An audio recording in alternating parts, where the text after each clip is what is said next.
Ciao ragazzi, bentornati anche oggi nel mio tugurio. La settimana scorsa sono andato a Roma alla Maker Faire, quindi il video non è uscito. Ho avuto il piacere di conoscere tanti miei cari amici. Prossimamente vi farò vedere anche il bottino di adesivi che ho riportato da Roma. Tra le altre persone che ho conosciuto, oltre ai makers italiani di cui faccio parte, ho conosciuto anche Overvolt e anche il grandissimo Daniele Tartaglia. Bando alle ciance, circa un anno abbondante fa sono andato dal mio amico Alessio di Worker Corner per aiutarlo a fare una recensione su un mini tornio che gli era stato inviato da Gearbest. Perché sono andato? Perché Alessio non aveva mai usato un tornietto, quello tornietto piccolino non l'avevo mai usato neanch'io, però insomma come potete vedere qua alle mie spalle ho un tornio di una certa grandezza e un po' di esperienza la ho. Mi ha chiesto se potevo andare ad aiutarlo per vedere cosa si riusciva a fare con appunto un attrezzino così. Abbiamo fatto 2 penne, mi pare, sì. Vabbè, se sei curioso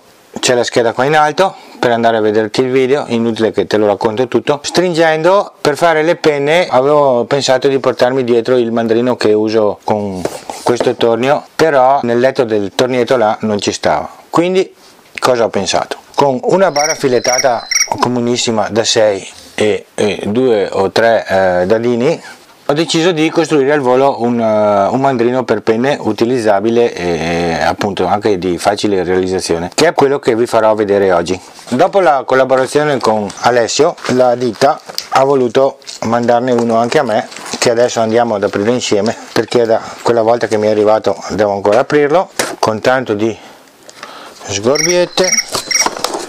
Io lo sto, come vedete, lo sto aprendo insieme a voi, quindi non avevo neanche idea di cosa ci fosse dentro. Questo è il tornietto e qui dovrebbe essere il suo adattatore, però noi adesso come funziona questo non ce ne frega assolutamente niente.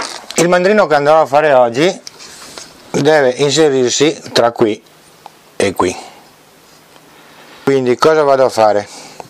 Adesso taglierò una porzione della barra filettata e poi andrò ad effettuare un buco più al centro possibile e in forma conica, dove possa andare ad alloggiarsi la contropunta. Qui sarà tenuto dal mandrino del tornio, dopodiché potremo andare a inserire il nostro kit penne con il legno intorno e arrivare a questo risultato. Cominciamo, sigla.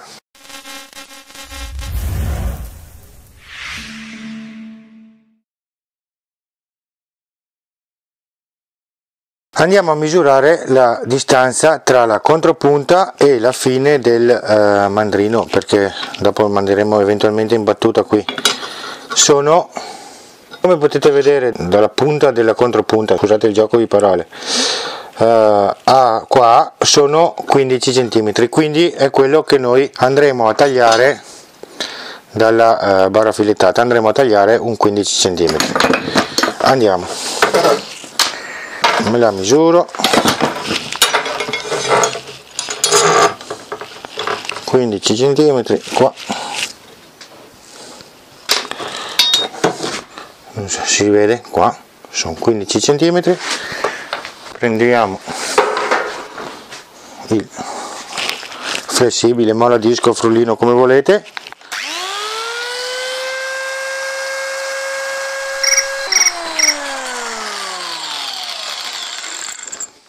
Ed abbiamo il nostro mandrino per penne, anzi un abbozzo di mandrino per penne. Ora ci spostiamo al trapano a colonna, prendiamo una morsa con la nostra mini squadretta, andiamo a metterci la barra filettata dritta, perpendicolare, chiudiamo bene e andiamo a forare in centro.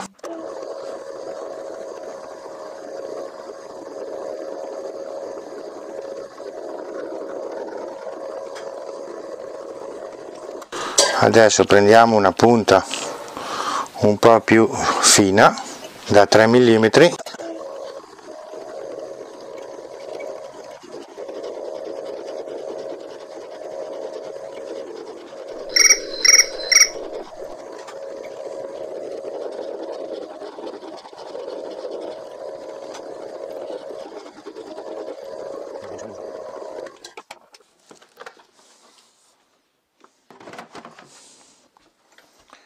ed otteniamo, non so se si riesce a vedere, adesso ci spostiamo dove c'è un po' più luce, ed abbiamo ottenuto il nostro buco dove andrà ad inserirsi la contropunta. Facciamo una prova. Questo va dentro qua, si può spingere un po' indietro, andiamo a chiudere il nostro mandrino e il mandrino per penne è fatto.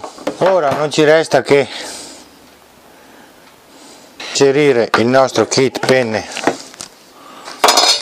Ve lo faccio vedere senza legno intorno perché non ne ho di pronti, giusto per farvi capire come funziona. Qua va imbattuta sul mandrino, poi si mette una boccola, che sono quelle che danno la misura dello spessore della penna o matita che sia. Il primo pezzo qua attorno, immaginatevi il legno che è quello che dopo verrà lavorato, un'altra boccola, l'altro pezzo di legno,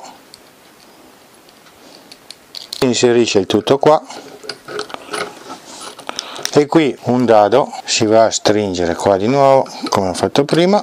Ecco, il nostro mandrino per penne è fatto. Qua c'è il primo pezzo con il legno intorno, immaginatevi questo da grezzo, una boccola che dà questa misura qua e anche questa, l'altro pezzo, l'altra boccola, qui c'è un dadino per mandare in compressione questi due pezzi in maniera che lavorandolo non si fermi ma continui a girare, quindi un dadino qua via è necessario e ne basta uno. Quindi hai visto che con poca spesa, perché un tornietto così mi sembra che viene venduto anche su Amazon a 40-50 euro, comunque ti lascio il link sotto in descrizione. Una barra filettata costa penso 20-30 centesimi e ne usiamo 15 cm, un dadino qua costa neanche 10 centesimi, quindi con pochissima spesa puoi farti un mandrino per penne e provare a vedere,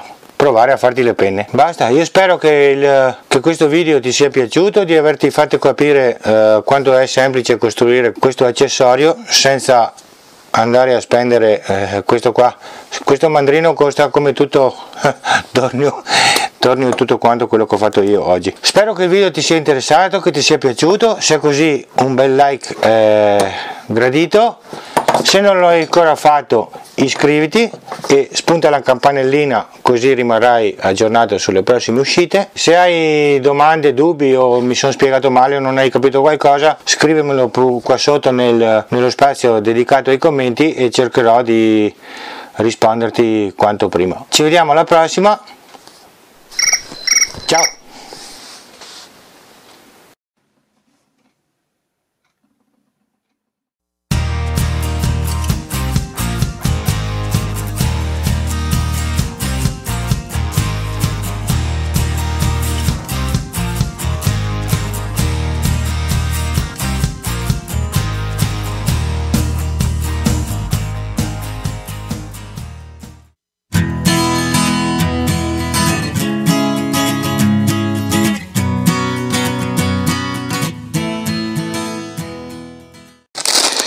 Andiamo a